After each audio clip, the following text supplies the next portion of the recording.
All right. Good evening, everyone. It is 6 p.m., so I'm going to call the City Council study session to order. Will you please stand with me to say the Pledge of Allegiance? I pledge allegiance to the flag of the United States of America and to the republic for which it stands, one nation, under God, indivisible, with liberty and justice for all. Okay. All right. So, moving through roll call, I am just going to make a blanket statement here and say that everybody is here with the exception of Councilman Lavaca. He is not present. And before we move into introduction and the presentation, I wanted to bring to your attention the North Star Joint Council and Commission dinner and meeting. I know we have a couple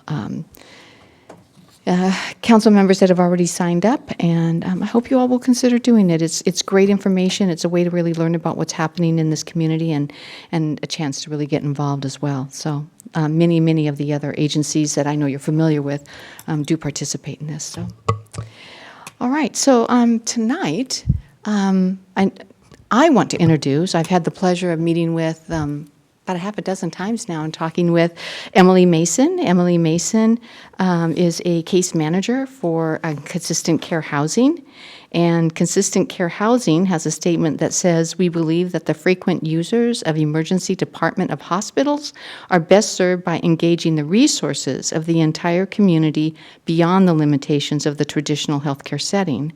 Each enrollee receives individualized support from the team of RN, case managers, and client advocates who empower our patients to break through and break down barriers and to access such as homelessness, food insecurity, or transportation issues. Clients receive the tools that they need to take back their lives and become successful and contributors to the community." So, in my conversation with Emily, one of the things that we talked a lot about were the different levels of homelessness, the different levels of housing, and the terminology. And I know that when we have talked about this before, sometimes we're not all using the same language. We're not all on the same page.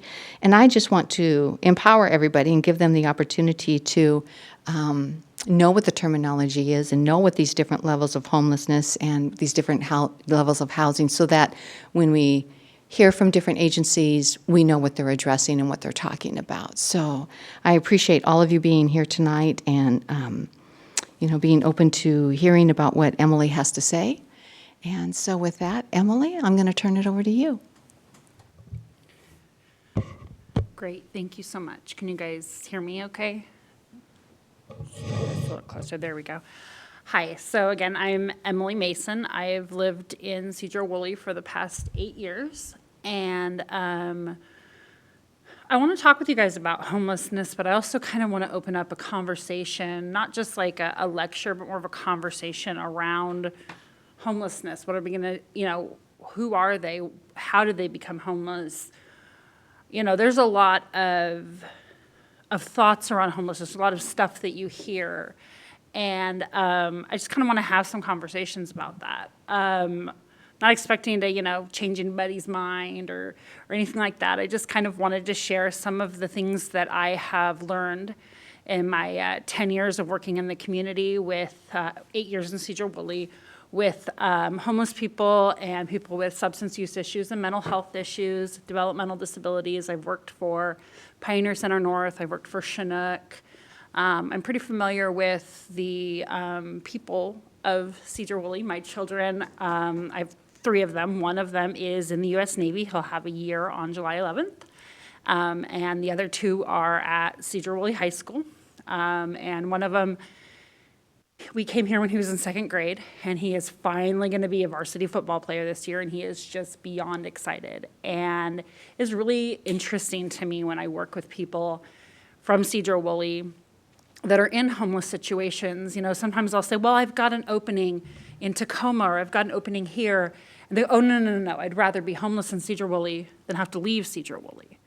And there is something interesting and special about this town that kind of has a grip on people.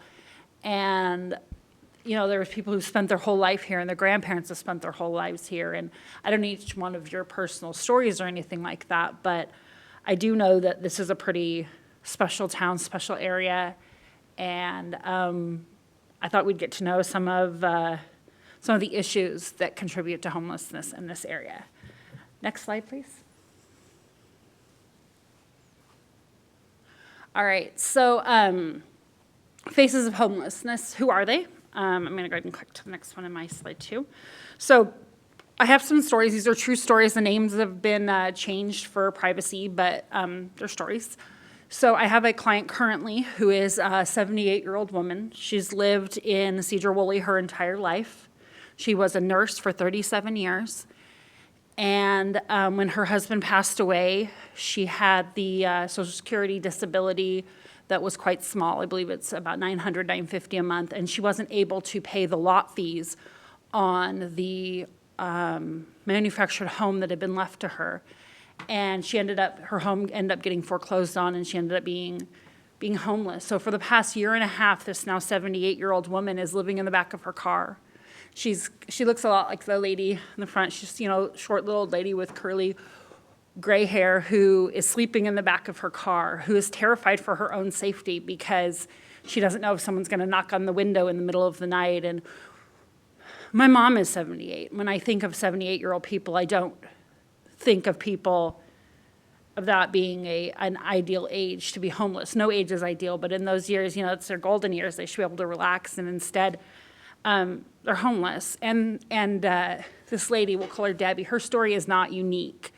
When I go down to First Steps, I'll tell you that well over 40% of the people that are at First Steps or at these shelters or at the day shelters at any given time are in Debbie's situation. They are elderly. They cannot get a job. They're past retirement age, or a lot of them were stay-at-home moms their whole lives, and so their retirement is that $941. That's it. They spent their whole lives serving their families, serving their communities, and now they don't make enough money to even get a studio apartment. There aren't programs right now that have availability. Section 8 has a 7 to 10 year waiting list. We don't have, other counties have programs that prioritize elderly people, but we don't have anything like that right now. And it is heartbreaking. An 87-year-old man, he worked in the fields his entire life, and so he doesn't have a retirement. And he is 87 years old. He's great. All he needs is a cane. He's real spry, but we can't find housing for him. He's been to First Steps twice. He's been homeless for almost 2 years. He lives on his boat in dry dock, but he got slippery and he fell during a rainstorm. And thank goodness he didn't break anything, but he was pretty banged up. And so he spent a few weeks at First Step, and then he was back on his boat. And, people like that, I just look at that and say, man, he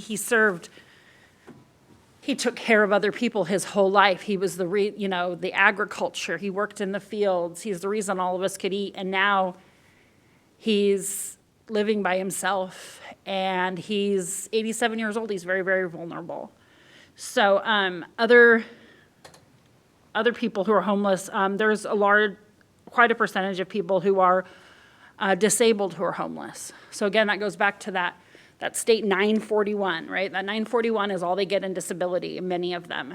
And in order to get an apartment, you have to make 3 times the rent amount. And that would mean that their apartment would have to be about $300. And those of you who have, it's been a long time since an apartment was $300. And so it's very difficult to find homes for these people. The adult family homes, oftentimes they don't quite meet the criteria. Even if they're in a wheelchair, if they can take care of themselves, they don't meet that criteria. And they are maybe they're sleeping on a couch one week, or maybe a friend says they can stay a week, or they're staying with grandma for a couple days. But it's this constant movement and this constant change. And it's really hard to make meaningful steps forward in life when you don't have a base to come to. 4% of the homeless people that were surveyed in Sedro-Woolley in Skagit County in 2023, 4% of them were veterans. And we do have some help coming from some of the services targeted toward veterans. But oftentimes the factors that led to their homelessness, and we'll discuss that a little later in the presentation, are many layered, right? Sometimes we think of people as one-dimensional. Well, they're on the streets because they do drugs. Well, okay. But if we back up several times, we find out that, 5 years ago they were construction workers and they had a union job and a family, and then they, were injured and were started on pills to manage pain, and one thing led to another, and this snowball, and now they're on the street and they're using substances. And we will actually address substance use with homeless a little bit later in this presentation, because doing my research and working with people, I found some pretty surprising things about homeless people and substance use. And I know that is a concern, and I want to address that later on in this presentation. Next slide, please.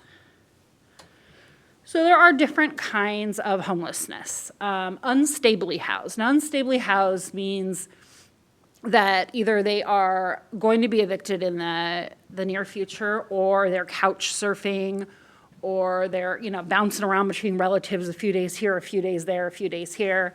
But they don't have a stable base to call home. They don't necessarily know where they're going to spend the next night. There's a lot of burden on these people because they don't want to burn bridges or exhaust their resources. And so they're constantly nervous about spending the night where they're asked to spend the night, because they're always worried, well, what if I outstay my welcome? What if they don't want to be friends with me anymore because I've slept on their couch too many times? So being unstably housed, even though technically they have a roof over their head, is still a very, very stressful situation. And I'm sure most of you guys are aware of the whole concept between the primitive brain and the secondary brain, right? So basically we have to have our housing and our food and our shelter and our safety all taken care of before we can be creative and productive and resourceful. And being unstably housed does not help that primitive brain. It doesn't cover it because there's not that stable home to come to, that stable base. You know that whatever you go and do in the day, that you've got somewhere to go home to. You have an address, you have your favorite chair, you have a TV with your favorite channel, you have your favorite pair of lounging pajamas. People who are unstably housed don't have those things.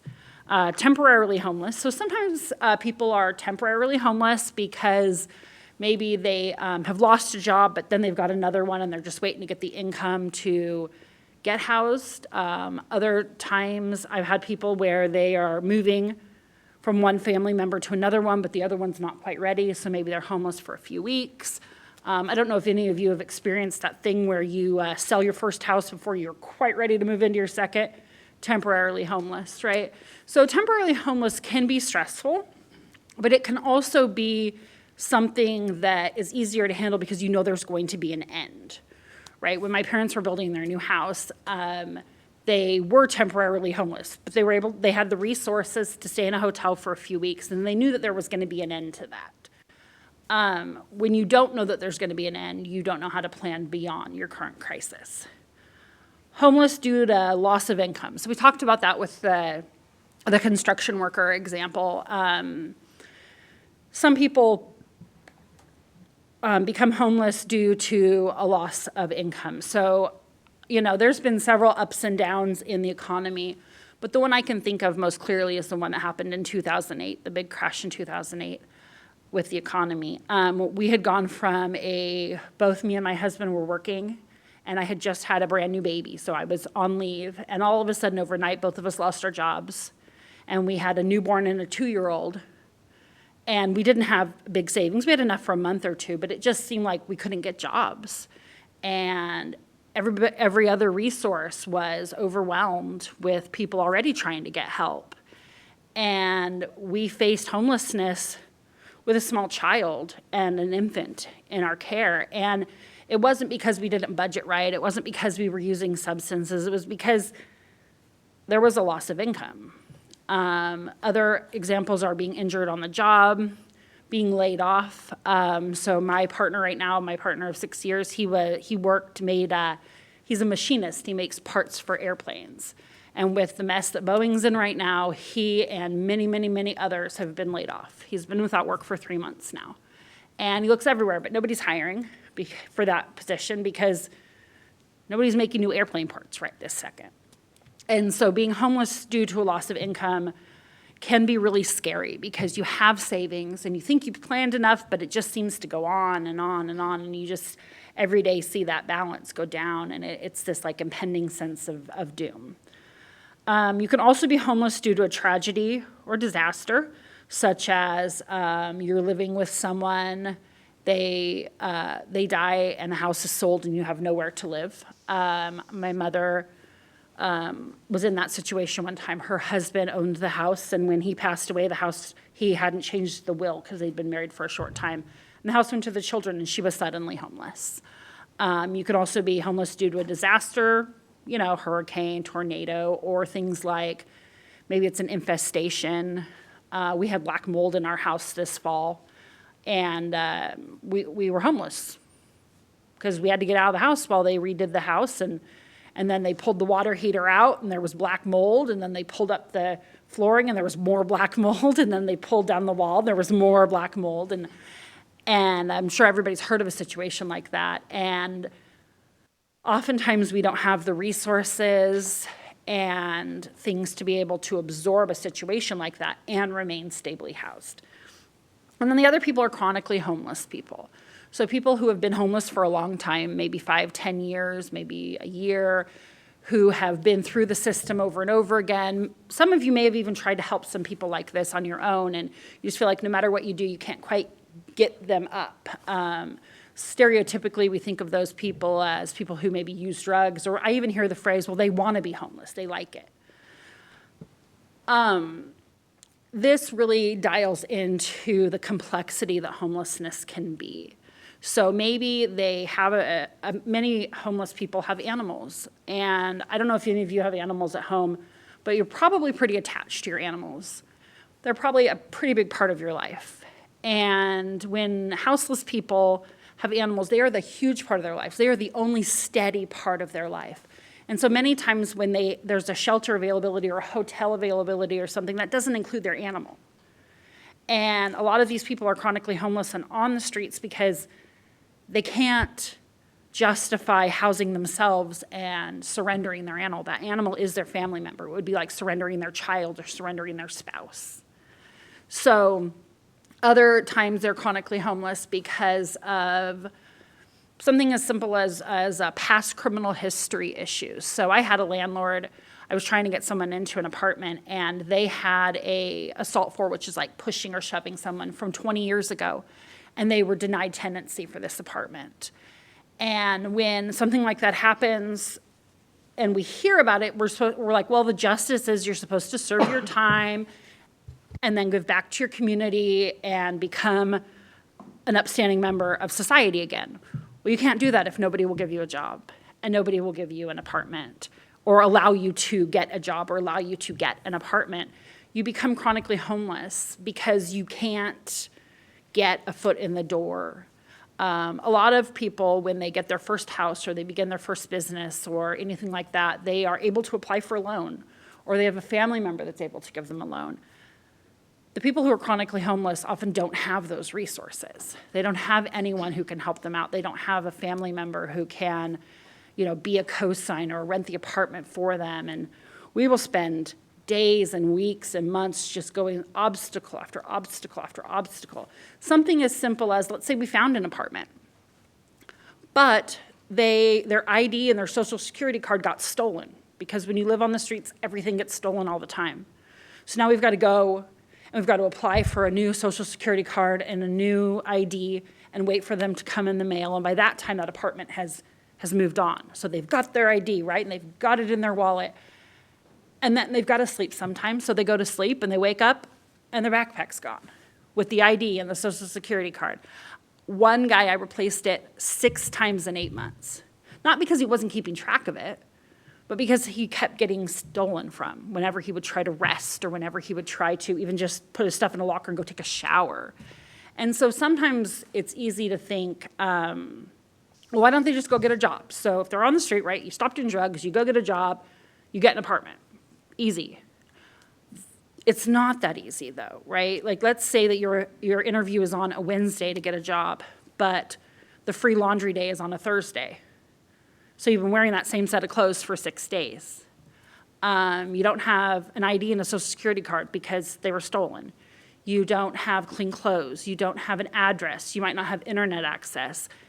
And you're hungry and you're hauling along everything you own in the world. Bringing all of that to a job interview, chances are you're not going to get the job. And it becomes very difficult when you can't start with a secure base to then build on it and achieve the things that one needs to achieve to become successful in life. Next slide, please. All right, so we've talked about a lot of these things like a loss of income, a lack of affordable housing. So I did some research, and the fair market rate for a one-bedroom apartment in Sedro-Woolley is $1,300, $1,328. So I did a bunch of math. Actually, let's skip real quick to the next slide so I can show that. So in order to afford a one-bedroom apartment at fair market rate, it's $1,300. So they have to make a minimum of $4,220 a month. That's 65 hours a week at minimum wage before taxes. So about 75 to 80 hours a week. Okay, we can go back one. So in order to afford a one-bedroom apartment in Sedro-Woolley or in Mount Vernon, someone would have to work a minimum wage job or several jobs, 65 to 80 hours a week, just to be able to afford rent. That's not a deposit. That's not first and last. That's not a down payment to try to get anything. That is just to get a one-bedroom apartment in Sedro-Woolley. Other reasons that people can become homeless are health problems. If you get into an accident and have to pay some really big hospital bills and there's a lack of income. Sometimes I think that people might not realize that we're all just a few really unlucky strokes away from being where these people are, right? We own our house, we've got a good job, everything's great, you got a retirement. I remember back in 2001, my dad had a job. He had a house, he had 2 cars, everything was lovely. And then the stock market crashed around 2000, 2001, and overnight he had no job. He was a CEO at True Value. He got laid off. He still had 4 children at home. And so he had to get into his retirement and use his retirement to support his family. Well, as you would imagine, with 4 children at home plus a wife, that retirement money goes a lot faster than it's intended to go. And so he's dipping into that retirement and he's using all of that retirement. And then he was up in the attic fixing the insulation and he fell through and landed luckily on his car, or things would have been really bad, but he broke his back. So now we've got medical bills on top of raising 4 children, on top of supporting a family and this house that he's paid off, but you still have to pay taxes and you still have to pay upkeep. And all of a sudden, he can't pay the taxes. He is in danger of losing the house. He's got 4 children. And all of that happened within about a 9-month period of time. And it affected him for years to come. He finally did get a job, but he didn't retire until 75 because that retirement money that he'd been putting into since he was 18 almost got completely depleted over a year and a half of unemployment with all of the demands on the money. Does that make sense? So we can have things that we think are secure, but stuff can happen. And when stuff happens, we can all realize we're not quite as secure as we thought we were. And I hear that story all the time when I work with homeless people. I was fine. I spent 25 years in the Navy. I was supposed to be taken care of. Everything was supposed to be fine. I hear that over and over and over again. But from bad strokes of luck, things are not fine. So substance use is a factor in homelessness. We won't ignore that it isn't. One thing that I found really interesting when I did research and talked with people on the street is the vast majority of people who use substances while homeless actually started using substances after they became homeless. And I want you to hang on to that thought because we're going to go over it a little bit in a couple slides, or the next slide. Other issues are mental health issues. I have a gentleman who was in the master's program at his university and everything was going great. He was early 20s and he was going to be an engineer, and he was doing really great. And then all of a sudden, he had what's called first break psychosis. It's an onset of schizophrenia that happens in your early to mid-20s.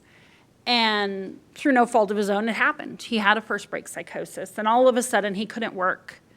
He couldn't go to class anymore. He couldn't take care of himself anymore. He went from a promising engineer student to homeless, and I believe it was about 8 months. And ever since then, he's been living on the street, and he's trying to manage his mental health, and he's trying to get his feet underneath him. But again, without that base, it's very, very difficult. And if anyone had talked to him and hung out with him when he was in high school and early college, they would have said, you're going places, because he was, until the bottom dropped out of his world. And his brain refused to function. All of a sudden, the place he was going was straight down, and he didn't have any way to stop that.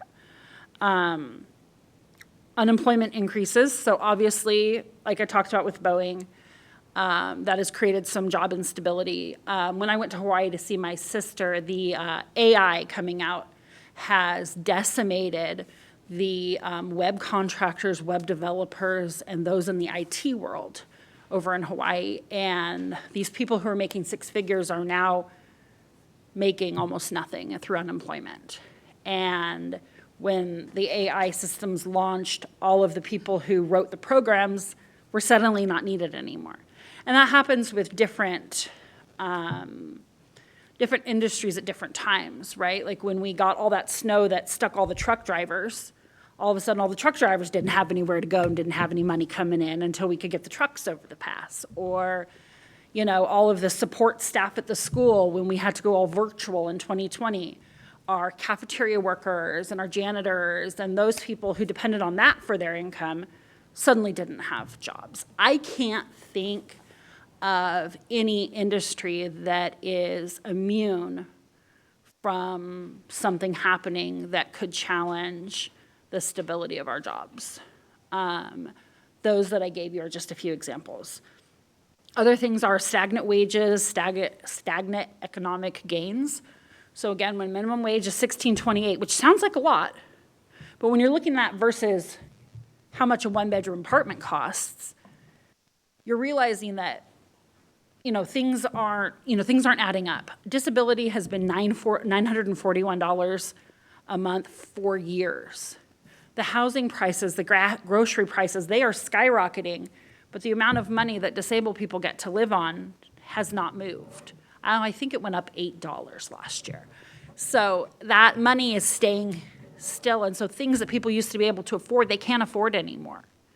More and more people are utilizing the services that they can, but even those services aren't holding out. For example, LIHEAP, which is what the majority of low-income people depend on to pay their power bills, their heating bills, it's out of funding for the entire year.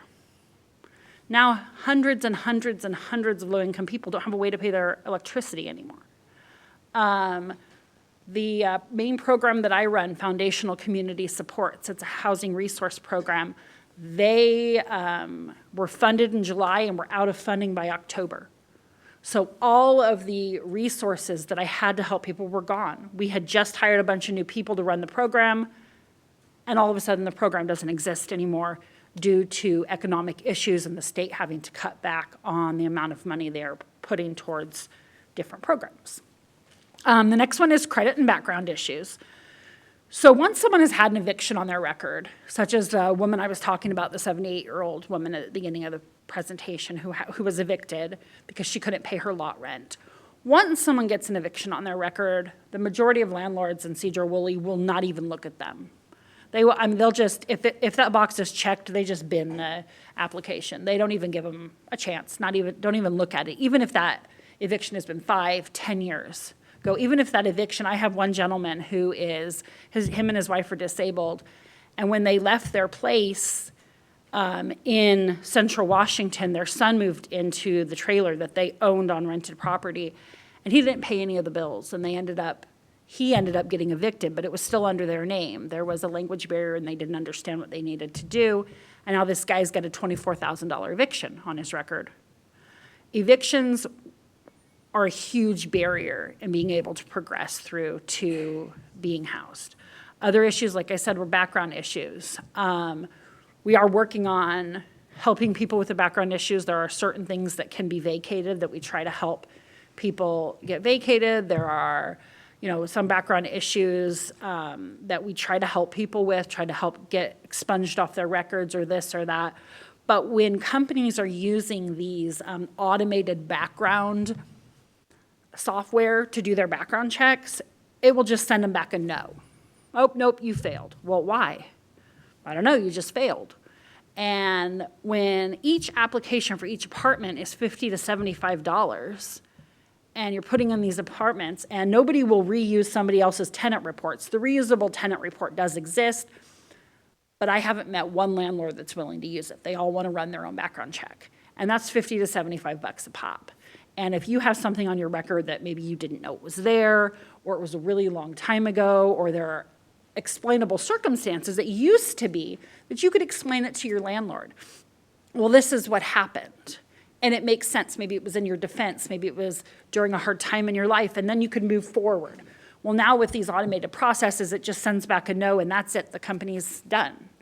And that can also lead to chronic homelessness because there's no way to be able to move past that. Next slide, please.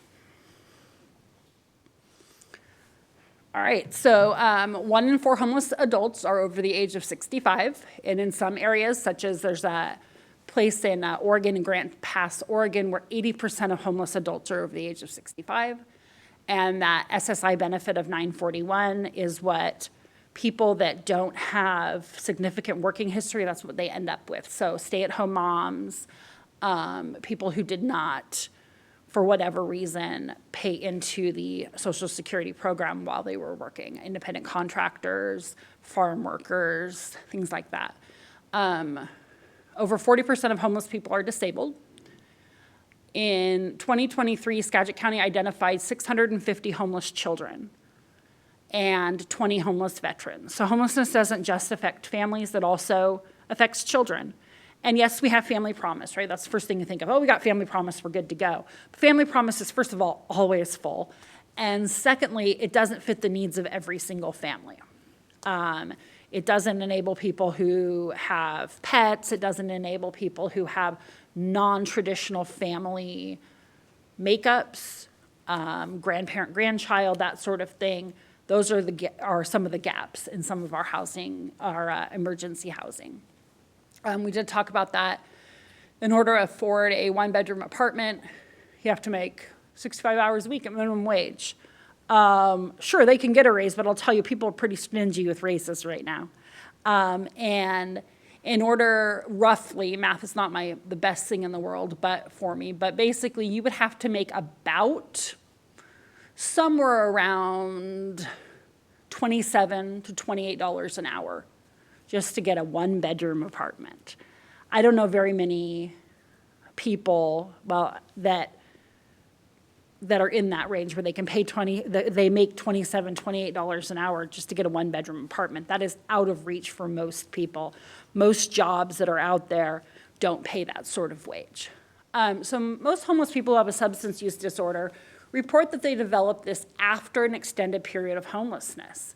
Homeless people often use substances to cope with danger and conditions of living on the street. So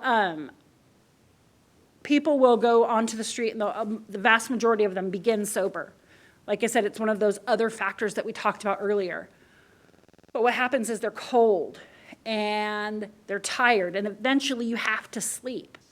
But when they find a bush or they find a tree, they find somewhere to sleep, that's when they're vulnerable. That's when other people will pick on them. That's when they will be harassed. They'll be harassed, asked to move on, stolen from. So in order to remain safe and alert, they've got to do something. So they end up doing a little bit of meth because that'll keep them up long enough to keep their family safe or to keep themselves safe or to keep their belongings safe. And other substances end up being used to help out with that incredible fear and not, lack of dignity and lack of respect, lack of food, lack of everything, just to get out of your head for a little while because your circumstances are so incredibly tough and you just don't see a way out of them. In programs that utilize the Housing First model, we're going to learn a little bit about that in this TED Talk that's coming up. Over 80% of people that were housed, regardless of sobriety status, are still housed after 3 years, with over 60% fully sober. So a lot of times we think that this is the line that we do. We get sober, we get a job, we get a house. So I kind of want to provide another idea for you guys in this next slide. We're going to go ahead and watch this. I don't think we need to watch all 12 minutes. I can just kind of say finish, thank you when it's time, but let's watch this for a little while. Thank you. So I'm going to pause it here because a lot of the rest of this is specific to Evansville.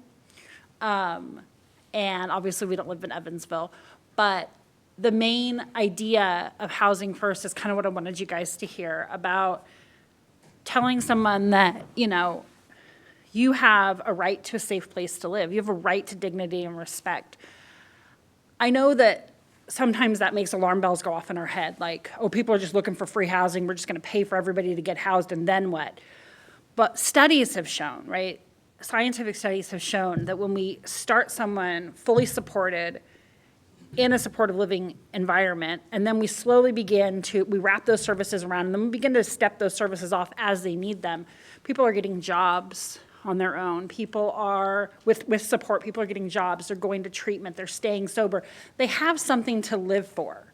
When you're living on the street and you don't, or in a shelter with 50 or 100 other people, and you can't even keep your ID without it getting stolen, and you have no clothes, and there's really nothing to live for. There's really no reason to pull yourself up by your bootstraps, right? We have to help people see that there's a better way, give people a motivation to become self-sufficient. Now, a lot of us, most of us here probably have done that. We are in a stable situation, right? And we think, well, if I did it, why can't they do it? Well, as we know, each individual is an individual. Each person has different issues. Some people have struggles that you and I will never face. Some struggles that we have that other people will never face. And we don't want to, nobody likes to be painted with a broad paintbrush, right? Like, let's say I was walking down the street and there was let's say there was a car parked too close to the sidewalk, so I went to somebody's grass for a minute to get around the car, and an old guy poked his head out and yelled at me, "Get off my lawn!" Now, it would be easy for me to think, okay, well, all old guys are mean and nasty and don't like you on their lawn. But obviously we know that's not true, right? We don't, as people, want to be painted with a broad paintbrush. We don't want to be lumped in with everybody else. Well, all people in Sedro-Woolley this, or all people in Sedro-Woolley that. So I encourage us to use that same kind of logic when we're thinking about homeless people. Not all homeless people do drugs. That's statistically impossible. Some do, and some don't. And there's different reasons for that. And unless we know each person's personal story, we can't really deduce whether they are worthy of housing.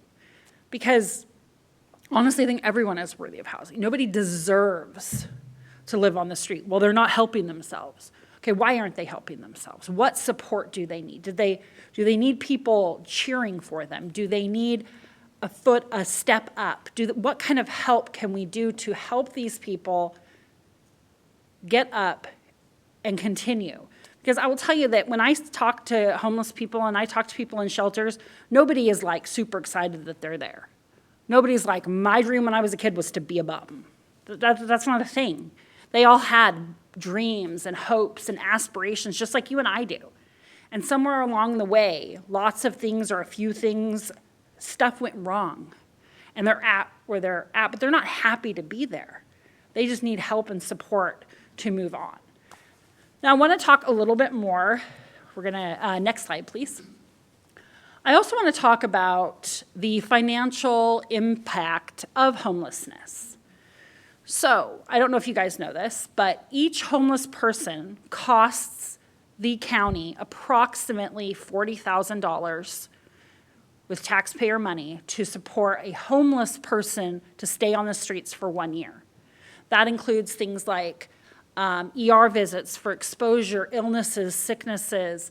It includes courts, a police force, rapid responders, all of the different, cleaning up the litter, in and out of jail, all of those different things, it costs taxpayers approximately $35,000 per homeless person for them to be on the streets.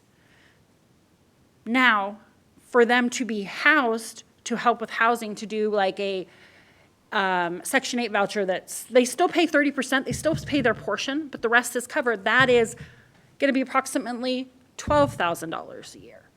So ignoring homelessness doesn't save us money. It costs us a lot more. And I even think 35 grand might be a low estimate, because let's say they caught pneumonia or they were badly injured on the streets. That could cost hundreds of thousands of dollars in hospital bills. And I'll tell you, if you don't have a house and you don't have an address, you don't have hospital bills. It's the taxpayers that have to pay the hospital bills. And leaving people homeless costs the community, it costs the person, it costs the taxpayers.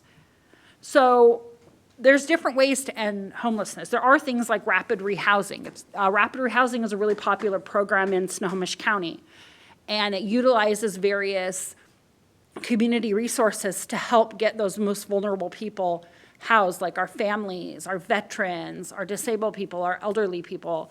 There's also permanent supportive housing for those who are going to need a little extra help in order to remain housed. There is shared housing. So housing where maybe 3 or 4 people rent rooms and share a house together. Creating career opportunities, educating youth. When we see a young person that's starting to fall through the cracks in high school, really pulling that together and helping that person get successful. I don't mean college. College is great, but not everybody has to go to college, right? My 3 kids, none of them plan to go to college. We got one in the Navy, one that wants to be a chef, and one that, well, today I think she might want to be an underwater basket weaver. Who knows? She changes all the time. But creating the career opportunities and supporting the kids that might not be following the traditional track to success. And the other one is supporting people through healthcare. Because like I said, if they don't have healthcare, it's not that they don't get their health needs taken care of, it's that they wait until those health needs have to be served by the ER, and that is incredibly expensive for taxpayers, and that is a burden on our society and on our first responders and on our hospitals. Next slide, please. So these are the resources. I can send that page to anyone who needs it. And at this point, I am finished with my presentation part. Thank you, Emily. Yeah, actually, if you could send it to me, I can send it out to the council, so. You do have it. You have the whole slide. Oh, Or your okay, IT guy does. IT guy. Somebody does. Kelly? Okay, that We, works. it's attached to the packet. Okay, good. All right. All right, any questions? Any comments? Go ahead. I don't know if I got a question or a comment or what, but I'll just say me, I've been exposed to different proposals, all kinds of different things, and there's so many different ways of doing things, and nobody seems to get together and try to figure anything out. There's just so many things that are bombarding us, and how the heck are we supposed to figure out? In Sedro-Woolley, we can do this one, well, in Burlington, they're gonna do something different, and everything's different. And there's no consistency, which is probably impossible because everybody's different. So I have a hard time figuring out how are we gonna be successful when every baseball you throw is different, you know? How the hell are we supposed to figure that out? That's actually a great comment. It is hard to figure out what to do because no approach is going to fit one person. I would say, do we have organizations? And I don't know in particular, I'm not footing for any organization or the other. I'm just thinking organizations that provide approaches that serve different people in different ways, right? What is the gap? For example, let's just say the laundry. We want to figure out a way that people can do their laundry. Okay, we might have a place here that does laundry on Wednesdays and one that does laundry on Thursdays. but what are we missing, right? And so maybe it's the East County doesn't have anywhere to do laundry, or maybe it's Sedro-Woolley, there's laundry, but you have to go up the stairs into that little laundry cart thing, and the disabled people can't do that. I would say that you're not going to be able to solve all the problems, but let's see how we can solve some of them. I have a little story I wanted to share with you guys before we continue.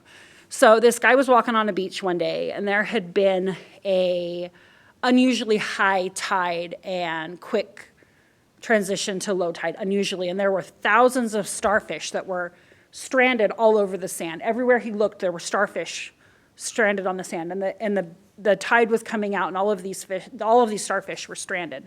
And this little boy was walking up and down the beach, picking up starfish and throwing them back in the water, and picking up starfish and throwing them back in the water. And there were thousands. He was doing it one at a time.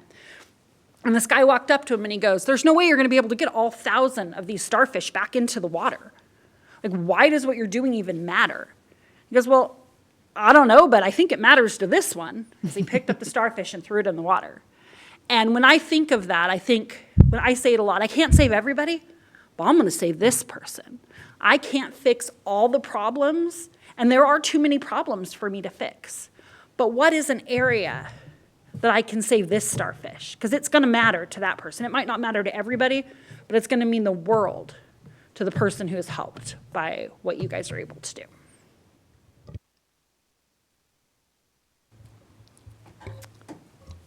Go ahead.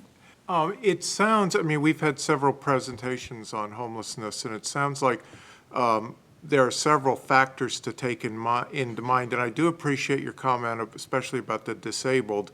I worked with disabled people earlier in my career, and I remember I had a fellow who was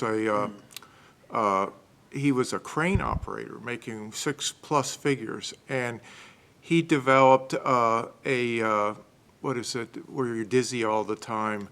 Vertigo. He couldn't work, he couldn't do it. So there goes his income. I had another fellow who was had a master's in electrical engineering, and he worked at Boeing, and he developed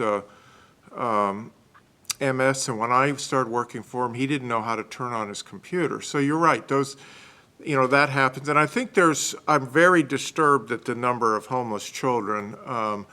That's something that I think the schools, everybody needs to address. I think it's very disturbing. But there's also a group of people, and I think they used to be called dual diagnosis, which are mentally ill and substance abuse. And they are some of the most chronically, I guess, homeless people and difficult to place. So I applaud you and thank you for the presentation. You guys are doing good work. And my last point is, I think the overall problem for this, and this is what we've wrestled with, because we can't wave a magic wand and solve, it's a lack of affordable housing here and in Skagit County and everywhere. And when people, for example, refinance like I did during COVID, we're not moving. We get, low interest rate, and that's going to stay free for a long time. So the housing stock is non-existent or very expensive. So I just, it's a very, very tough problem, and I think we have to be creative in how we deal with it. I definitely agree. Other counties and towns, I've seen things like incentives for builders to build low-income housing, financial and tax incentives for people to have a certain amount of their apartments be lower income. For example, I hope I'm not stepping on any toes here, but you guys know the new apartment complex that went up next to McDonald's. They call them luxury apartments. You got a McDonald's on one side, you got a gravel pit on the other, and you got Janicki Fields on the other out your windows. What on earth is luxury about that? $1,800 so you can look out your window and look at a McDonald's, right? And I understand that people have to make a profit, but there's gotta be, I've seen other counties do some financial incentives, some taxing, some credits, some ways to encourage developers to lower some of their prices on some of their apartments. The other thing is that place has been up for over a year and it is only half full. Hardly anybody lives there because nobody can afford $1,800 for a studio apartment, which is what those start at. I don't know any of you that, I definitely couldn't afford that for a studio apartment. And that's why those apartment complexes, they're built, they're great, they're square, kind of, but they don't serve any purpose. And I just think that, it's not that it's your job, but I think that we need to be having these conversations about how do we get creative? How do we help lower income families who would really like to get into housing, who are willing to pay, but, a family with 3 kids, they can't afford $4,000 a month to rent a 3-bedroom apartment. And the low-income housing that we do have, on average, is a 3 to 5 year wait. And there's very little movement within that apartment complex, because once you get one of those, it's like gold. It's like, Willy Wonka's magic ticket. You do not want to move once you get those places. And so I don't have all the answers. I don't actually have very many answers, but I do know, I see the need, and I see how other places have done it well, and then I see how other places have done it not so well, like just making homelessness illegal. Okay, that doesn't solve the homeless problem. That fills up the jails, but it doesn't solve the homeless problem. So, in short, I don't have a super great answer or a magic wand either, but thank you for your input. Yeah, and in all fairness, Emily, we're not looking for answers. That's something that we're trying to struggle with here, looking at different programs and whatnot. So I do appreciate it. I do have an interesting fact, though, that the state put out within 10 years. So in 2013, 51% of individuals could afford housing. That was in 2013. 10 years later, 16% can only afford housing. So that's how the cost has gone up exponentially. So it is an issue. Yes, I have a full-time job and a degree, and my partner is a veteran who has recently become disabled, and we pay $1,400 a month for a 2-bedroom. But I'll tell you, our walls of the house we've rented, you can stick your finger in the wall and it'll go all the way into the house. When it rains, water floods in through the carpet. The siding is falling off of the house. When you turn the light on in my room and you touch the wall, you get a spark. The kids can't use most of the of the outlets in their rooms because they smoke. But that's what we can afford for $1,400 a month. I have a full-time job. I am a successful person with a degree. My partner served his country for 13 years. And you can't turn the light on and touch the wall at the same time for what we can afford. And I just think that's really, really, really unfortunate. Okay. Joe? So you said think about what you're missing, obviously, housing aside. What are we missing in Sedro-Woolley?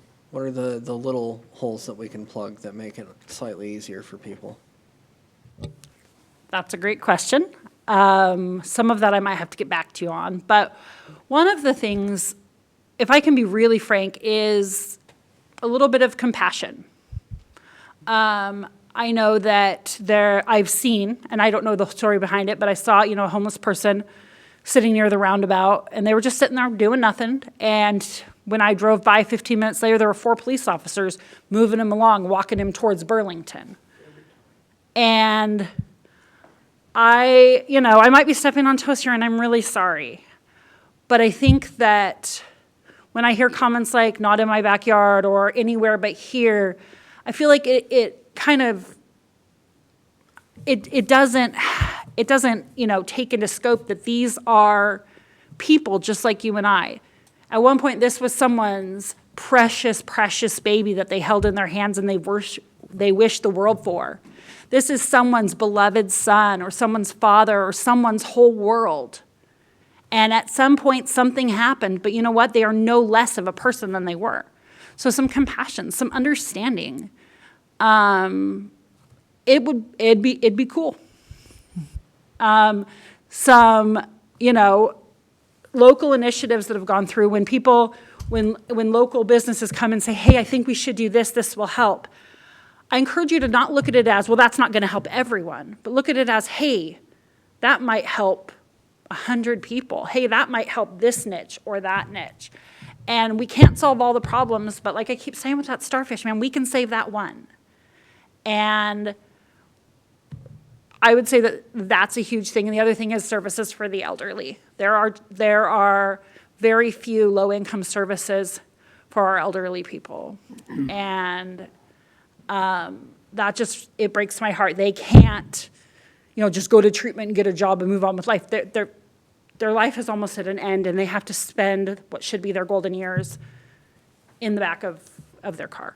So I wish that there was not better activities. You guys do great with the activities and your meals, and your senior center is dynamic.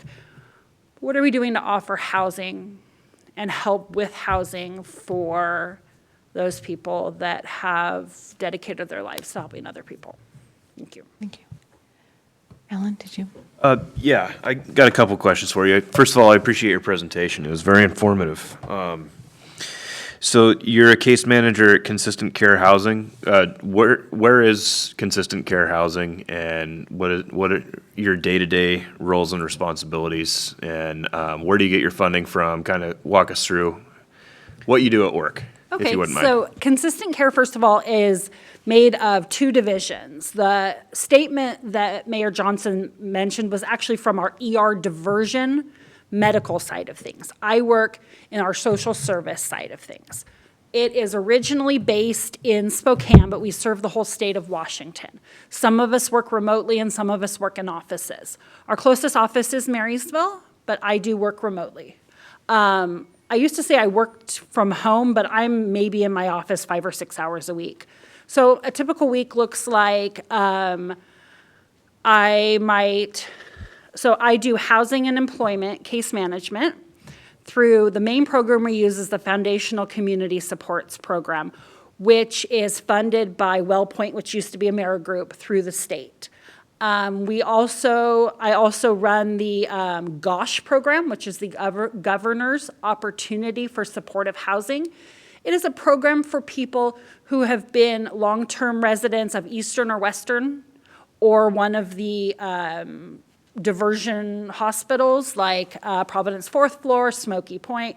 If they're there at the request of a judge for 15 days or longer, then when they come into discharge, they become eligible for our program. And it has a subsidy, and it has case management, and I help them get jobs, and I help them, it comes with a subsidy, and it comes with a team with medical, and I kind of balance all of these moving parts to help them integrate into society. The goal is for them to integrate back into the community as a fully functioning member of society. So that program takes up a lot of my time.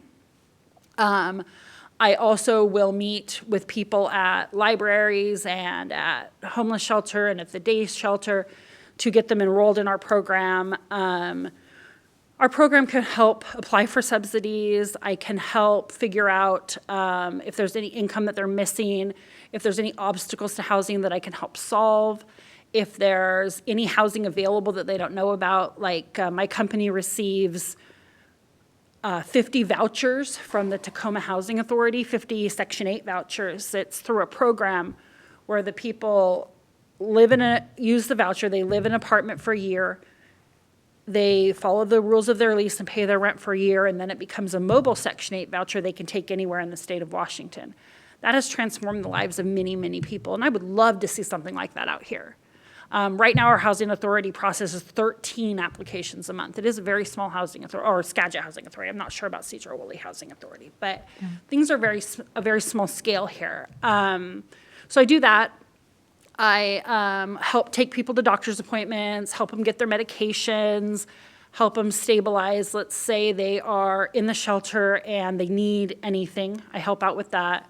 If they want to go to treatment, I will take them down to get a drug and alcohol assessment and help them choose a place for treatment, help them find a place for their pet, help them find a place for their stuff.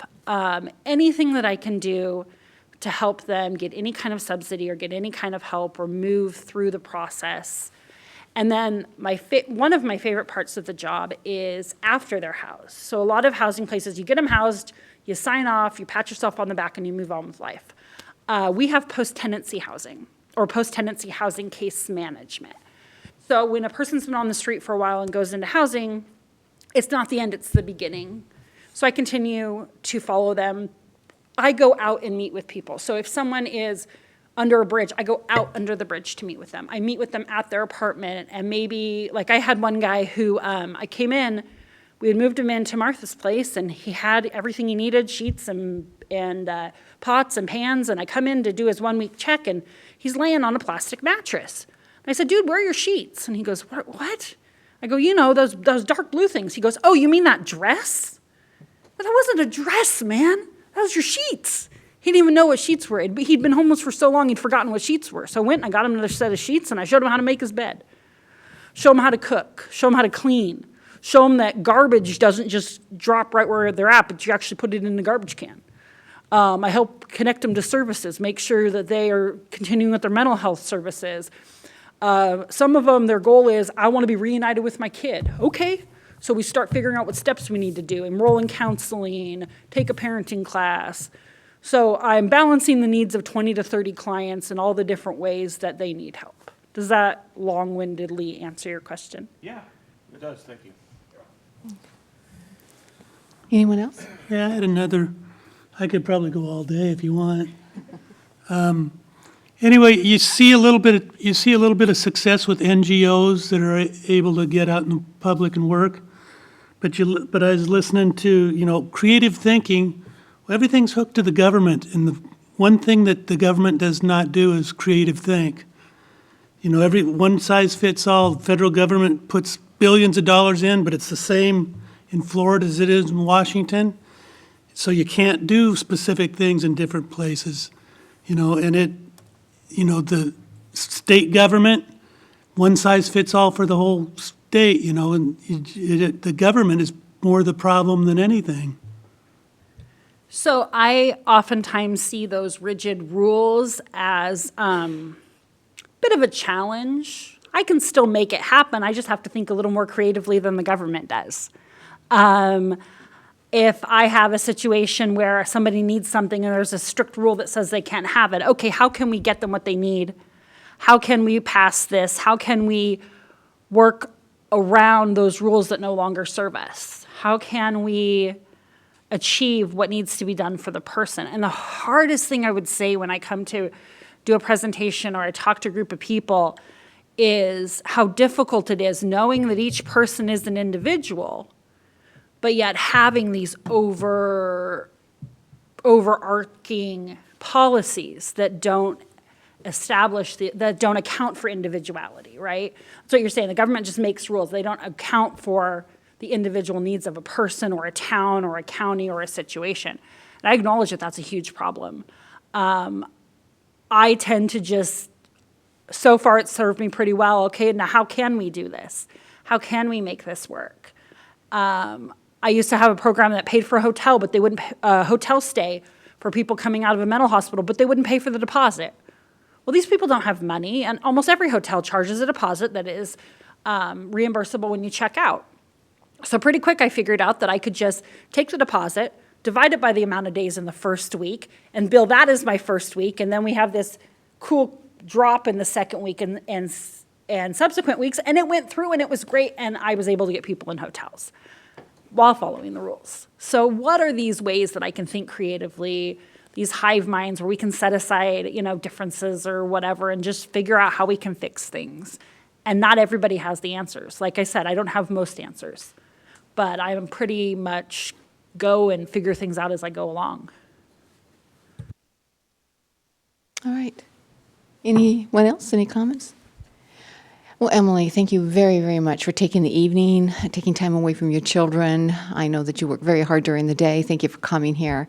I've appreciated what I have learned from you as well. So you're a remarkable woman. So thank you very much. Thank you. Thank you all. All right. Tonight we do not have any unfinished or new business listed, but we will move on to public comment. And I will start with anybody online. If there's anybody online, just please raise your hand. Let's see if we get them up. Yeah. Yeah. I don't see anybody online, so we will do here in the room. Neil, are you wanting to? O'Neill? No?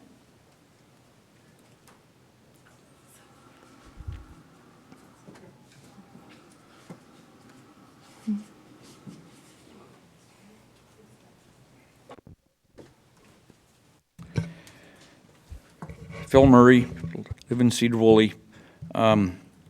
Emily's speech on the homeless, very, very good. I've seen lots of homeless here. I've tried to help out some homeless, keep them above water. But you run into snags all the time. The city doesn't like the homeless here. I have seen the police tell them to move along, move along. I just met some guy the other day. He lives in a bus. Well, this guy works for the Forest Service and he travels around. The police had harassed him, told him to move along. Don't park anywhere in the city, you go to the park. I mean, he can park 3 days on the city street and should be left alone.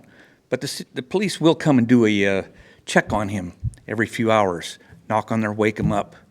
And it's just ridiculous. I don't know what your city's policy is on treating the homeless with the police, and I would love to know that, because you must have one, because they're constantly doing this to people. And it needs to stop. The city made it so that the churches can't even help the homeless without running through a whole bunch of hoops. It's ridiculous. There's people that live in big houses. They occupy 1 bedroom, and they have 4. They could take people in. There's all kinds of things they could do around here to help out. But anyway, thank you. Okay, is there anybody else within the chamber here? Yes, Dennis?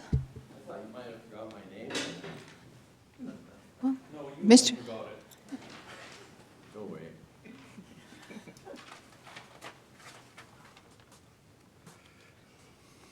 I'm Dennis O'Neill, and I reside at 416, no, what number is that? 107 Telcott Street. I've only been there 20 years, so you can imagine what kind of state my mental capacity's in. You know, we have so much time as individuals to help others out. And when it's over, it's over. When your term is over, it's over. You're going to be like Lyle, Kevin. I'm sorry, I forgot everybody's name. He's forgot. Lyle till I got in trouble. Anyway, sue me. Anyway, Kevin's a good guy. But, you know, this is beyond most of us. You know, I appreciated the mayor's watching her and her reaction, and I'm pretty good at reading reaction even when I can't see very well from that far back. I left my glasses at home. But anyway, I found it very interesting, and I think if we take an old hat like a lot of people have in the past, and they don't have any thought process, and they just automatically start putting blocks out there, that doesn't help anybody. That's not your job. Your job, I'm sorry, I'm going to pick on you because I know you a little bit. Kevin? I'm Lyle.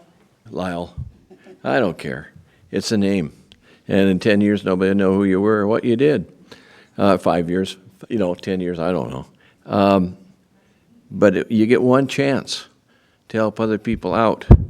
And it's not trying to get elected. And it's not trying to get along. It's trying to bring something out to others that something will click and you start something. You know, you read these articles sometime in these really good magazines, and they talk about somebody in a small town gets something going and other people emulate it, and you really get something rocking. There's a lot of people. I go to the senior center quite a bit just because most people of my age are still working, a lot of them.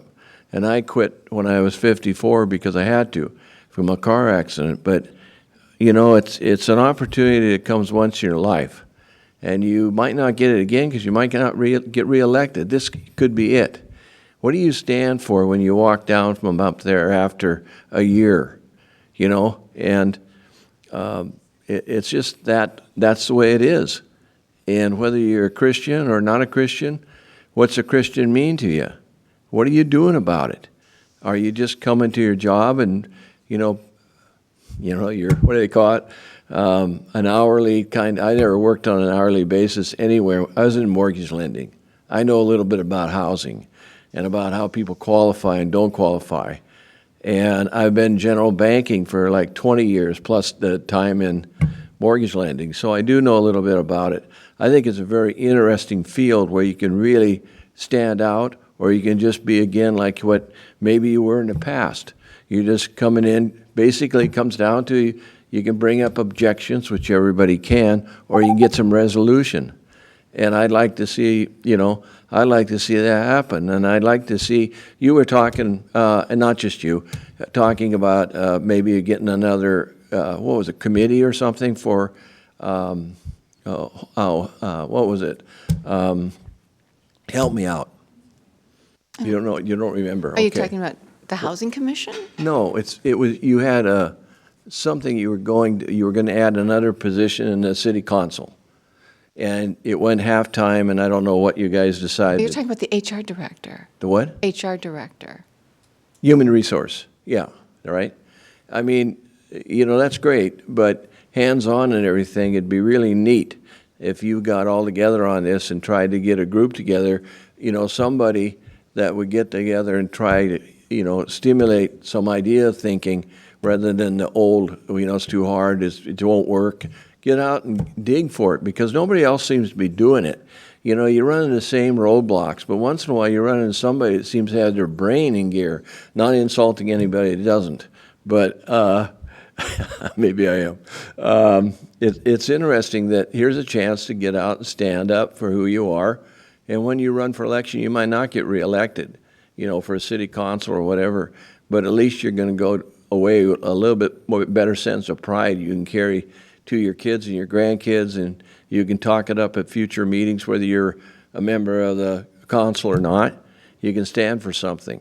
Or you can just go simply in a night and say, pat yourself on the back and say, well, gee, I tried. We've had that before. I've been here quite a while coming to these meetings before the mayor showed, before you were here, back when, God, a long time ago. And there's nothing been really going on. She just did an excellent job. I mean, I want to get a copy of that and find out how it might be worked on, and people can actually dig into it instead of just rubber stamping, well, just, appoint a committee that doesn't have any teeth to it and, no interest really. People are already signed off. No, it just won't work. What good is that on any kind of committee? And so, Dennis, I think I heard the bell ring. Your 3 minutes are I heard a up. couple of bells, but I'm not sure it was my brain or. Yeah. Thank you for your time. Yeah, thank Appreciate you. it. Okay. Anyone else who would like to provide public comment? All right, seeing none, I will close public comment. Thank you all for coming in tonight. Thank you again, Emily, for your presentation. Greatly appreciate it. And I hope you all have a good night. We are adjourned.